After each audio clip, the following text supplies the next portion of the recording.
Sepanjang tahun 2025, Indonesia menyepakati 3 perjanjian kerjasama ekonomi dengan Kanada, Peru, dan Eurasian Economic Union. Kita juga akan menyelesaikan CEPA dengan Uni Eropa. Diversifikasi mitra ini dilakukan dengan satu kesadaran untuk mengurangi resiko atau de-risking dari gejolak dan perlambatan ekonomi yang dihadapi oleh mitra-mitra tradisional. Preferential Trade Agreement dengan Mauritius dan memastikan implementasi upgrade ASEAN-China Free Trade Agreement 3.0 dan Indonesia-Japan Economic Partnership Agreement, serta mendorong kerjasama perdagangan dengan mitra-mitra baru di wilayah Afrika seperti Rwanda. Diplomasi adalah sebuah instrumen negara untuk memastikan rakyat aman, sejahtera, dan terlindungi di tengah situasi dunia yang semakin tidak menentu. Hadirin Bapak Ibu yang saya hormati, mengawali tahun 2026 kita diingatkan kembali betapa rapuhnya tatanan dunia saat ini. Kepentingan nasional yang sempit mengalahkan keamanan bersama. Hukum internasional yang selama ini menjadi pagar stabilitas dunia sering disalahgunakan melalui pendekatan yang bersifat à la carte. Ketika aturan yang disepakati bersama dilanggar tanpa konsekuensi, maka yang runtuh bukan hanya satu aturan, melainkan kepercayaan terhadap aturan dan seluruh tatanan itu sendiri. Di saat yang sama, tata kelola global yang dibentuk untuk mengelola krisis semakin kesulitan mengejar realita yang terjadi. Sejumlah negara kunci juga menarik diri dari tanggung jawab tata kelola dunia. Sejarah terulang kembali, yang kemudian menyebabkan banyak negara yang masuk ke dalam survival mode-nya masing-masing. Terakhir kali dunia mengalami gejala-gejala ini, Liga Bangsa-Bangsa kolaps, yang kemudian berujung pada pecahnya Perang Dunia Kedua. Dan saat ini, dunia bergerak menuju kompetisi yang lebih tajam dan fragmentasi yang lebih dalam, yang ditandai dengan interdependensi ekonomi dan peran signifikan dari aktor non-negara. A multiplex world order, di mana beragam panggung kepentingan, aktor dominan, dan aturan main berjalan beriringan, dan kerjasama yang kian transaksional.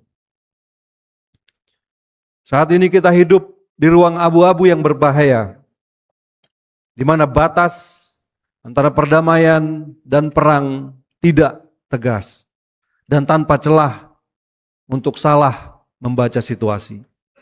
Ini adalah realitas yang kita hadapi bersama, dan bagi Indonesia semua ini membuat pilihan menjadi semakin jelas. Survival adalah soal memiliki ketahanan nasional yang kuat disertai kapasitas untuk menentukan arah kita sendiri. Politik luar negeri Indonesia yang bebas, aktif, tetap berangkat dari amanat konstitusi, yaitu melindungi segenap bangsa Indonesia, melindungi kepentingan nasional, dan ikut melaksanakan ketertiban dunia. Namun dengan cara yang tidak bisa statis. Pertanyaannya bukan lagi berpihak kemana, melainkan bagaimana memperkuat ketahanan nasional dan mampu menentukan arah sendiri. Dalam situasi ini, negara yang tidak punya strategi akan terseret, dan negara yang tidak punya ketahanan akan menjadi objek.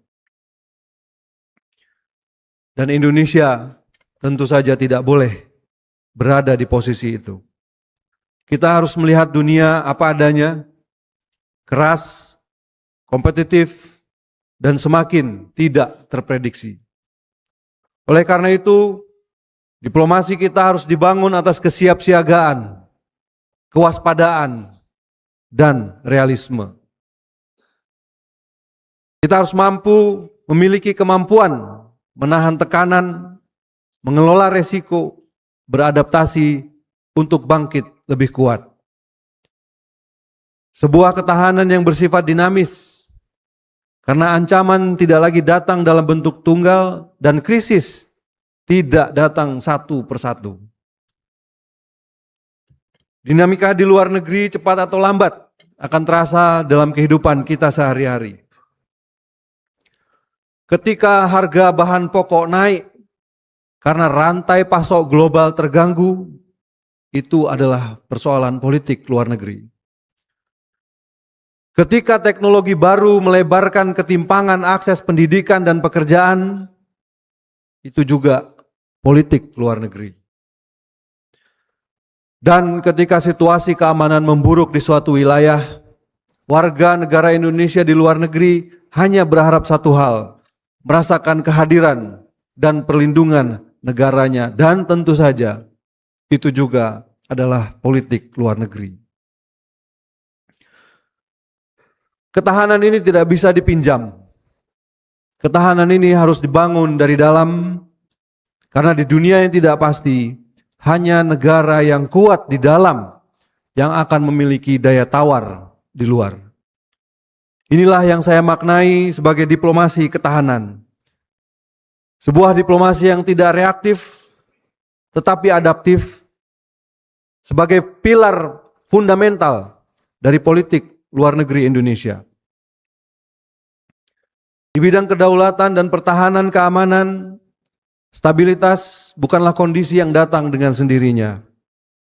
Stabilitas harus dikelola, diiringi kepatuhan yang konsisten terhadap hukum internasional.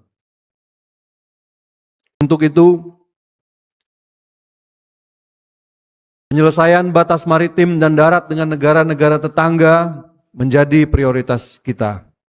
Karena kejelasan batas wilayah adalah prasyarat dari kedaulatan dan stabilitas.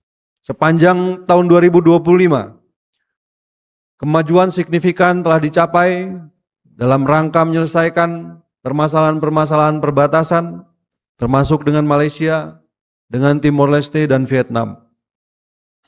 Dan dalam lingkup yang lebih luas, kedaulatan juga memerlukan postur pertahanan yang tangguh dan kerjasama yang strategis. Karenanya pertahanan dan keamanan kita turut dibangun melalui jaringan strategis yang saling menguatkan dengan mitra-mitra kunci. Dalam setahun terakhir, kita menyepakati 7 kerjasama di bidang pertahanan, serta 16 perjanjian penegakan hukum, termasuk diantaranya dengan Australia, Kanada, Prancis, Turki, dan Yordania.